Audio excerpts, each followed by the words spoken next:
this kid had a rifle with a scope. Now, here's where it gets weird. The first images of this rifle with a scope, I swear to God, it looks like he has a composite stock on it. Like it looks like a modern 30-06 rifle. So a 30-06, so that's the rifle. 30-06 is like, that looks like a very modern looking stock. I mean, it might not be. It might be just a bad resolution. It might be wood. It's hard to tell. But if you showed me that and you said, hey, this is my cousin's rifle, is this any good? I'd be like, looks like a standard bolt-action rifle with like a sophisticated modern scope on it. Sure. Now, apparently, the narrative is that this is his grandfather's rifle from World War I and doesn't have a serial code. Okay. Interesting. Okay. Why? Wait. Why are you using such an old gun? Like, that's kind of crazy. Like, is it possible that an old gun can be that accurate?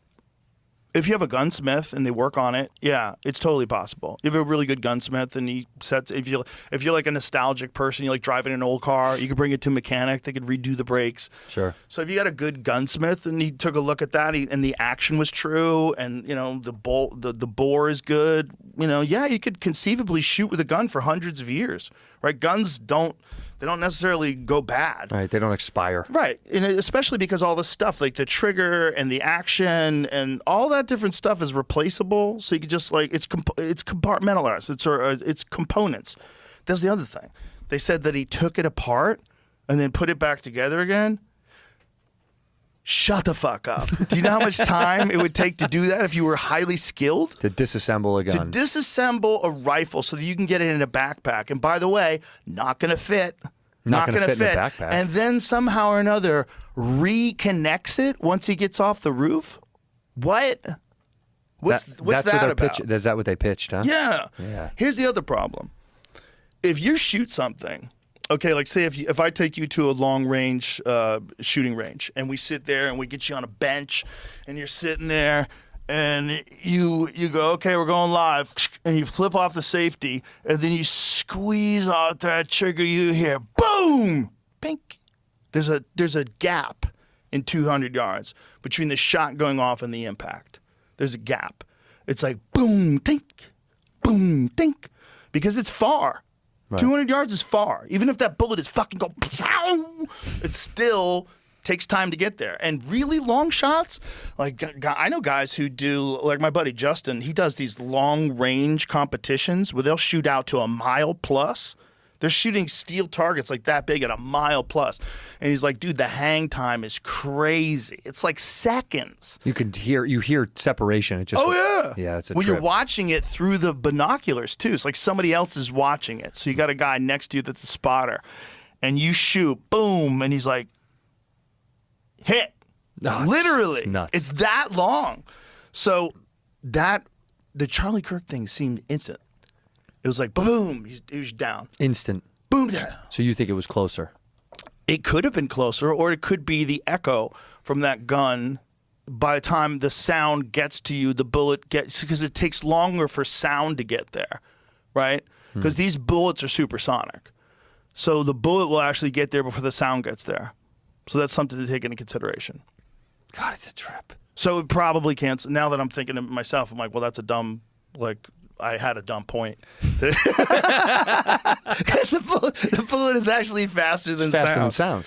But I don't buy the reassembly. I do not buy that. They said he had a screwdriver up there. Fuck yourself. A screwdriver? Yeah, you need more than a screwdriver. You need multiple tools. Okay, you need Allen wrenches. Away. You need like specific gunsmith tools. It's complicated. This is just a narrative, right? Yeah. We watch a guy jump off the roof, and then we supposedly find this rifle. So if you can have a guy that's in the audience that's yelling, I shot him, now shoot me, I shot him, now shoot me, and then that guy gets arrested for child porn charges, like he's like, what is going on here? So and then weird. You find this rifle, and then you say, oh, he assembled it and he reassembled it. Like, okay. If I wish I was a cop, I'd sit in a room like, this story is horseshit. Like, none of these things make any sense to me. Like, you're telling me that this kid who's not military trained, this guy, first of all, how did he get to the roof? How come nobody was looking? How come nobody was like, there's a direct line of sight between where he's sitting and those roofs. You guys didn't check? You don't have a drone? Like, that's insane. So he's on the roof. He shoots. He jumps from the roof. He jumps down 14 feet. Yeah, we saw didn't they have video of him jump? Somebody had a cell phone video of him jumping. There's down, a video right? of him jumping. So this guy, whoever it is, jumps off of the roof and lands, whether or not he's even the guy who shot him. Maybe he thought he was going to shoot him. Maybe he's a patsy. Maybe he did it. I feel like he's a plant. Did you see the video? Did you see the person doing the investigating on his mom's Facebook? No. You haven't seen this? Have you seen that, Jamie? Some dude online. His mom's got a weird Facebook. I spill coffee. Very trippy. It doesn't make any sense. Like, the more they keep looking into it, the more they're like, this doesn't feel like a real... It feels super fabricated. But here's the thing. Just like I was talking about when people are arguing on social media, it's all part of the plan. If you want things to be... I wanted it so bad. Buckets. If you want people to lose all faith that anyone is going to solve anything, you add a bunch of... If you're going to kill a guy, you add a bunch of other wacky shit that doesn't make any sense, and you spam it out there at the same time. You leave a gun that didn't do it out in the woods. You do a bunch of shit like that. You have an old man put his dick out and yell, I did it, I did it. Yeah, you get some kid who has a boyfriend who's a furry, and you talk to him on Discord. I think he's a furry. I don't want to disrespect. I don't know if that's a real thing. His boyfriend's definitely a guy who became a girl. And wears furry stuff. I think they do furry sex. Or furry games, excuse me. My apologies. I don't want to disrespect the furry sex or furry game community. Yeah. Bro, shout out to the furries, because me and Duncan Trussell, we did a podcast once with the mascot outfits. Yeah. And we took the masks off after like 5 minutes. We're like, bro, shout out to the furries. Like, this is fucking hard. Tough. Yeah, it's tough. We had this sweating. You have this big chipmunk head on all day. They're heavy. Right. You're hot in there. We couldn't breathe. Like, oh, dude.